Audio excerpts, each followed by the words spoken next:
आता अशी कोणती परिस्थिती आली की पत्रार सोडून वाट्यामध्ये जेवायला लागला.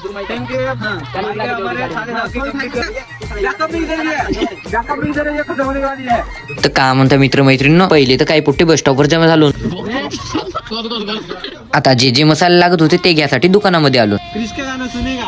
त्यानंतर मसाले वगैरे घेतलो ना चिकन घ्यासाठी आलो. चिकन वगैरे घेतलो ना दंडामध्ये आलो. आता अजून बोथचे काही सामान आणायचे होते, ते सामान आम्हाला कुकर सांगला. त्याच्यानंतर आलो जोगापूर. सर्व सामान घेऊन मामाच्या इथं आलो, पण मामा इथं भात दडपत होता. त्यानंतर सर्वच पोट्टे तांदूळ आणि पीठ धरून दंडामध्ये आले. आता बरेचसे पोट्टे काही कामाला लागले न आम्ही दोघं रिकामचोट यांच्या सर्वांना गोष्ट सांगत. काम करणारे काम करताय, झोपणारे झोपत. म्हणल्या दर्शन कामाले पण लावले. आता ज्याले जे काम देऊन होते ते फटाफट करायला लागले.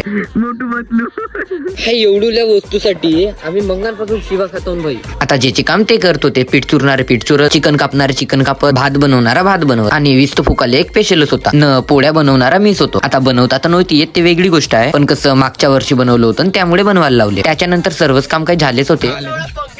आमच्या पोराच्या पार्ट्यामध्ये असंच होते, कधी भाजी नाही पकत तर कधी पोळी नाही पकत, न वेळ पडलं तर भात पण नाही पकत. आता सर्व कामं झालेच होते, फक्त निंबूची कमी होती. बरं निंबू वगैरे तोडलो ना दंडामध्ये. त्यानंतर सर्वजण जेवण करायला बसलो, पण या पोराला नाही भेटल्यावर आणि वाटा धरून बसला.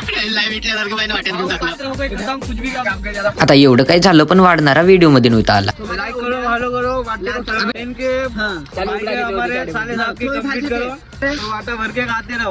आजच्यासाठी एवढंच. भेटू पुढच्या व्लॉग मध्ये. जाताना फॉलो करून टाका. काय नाही का आपण 10K च्या बिलकुल जवळ.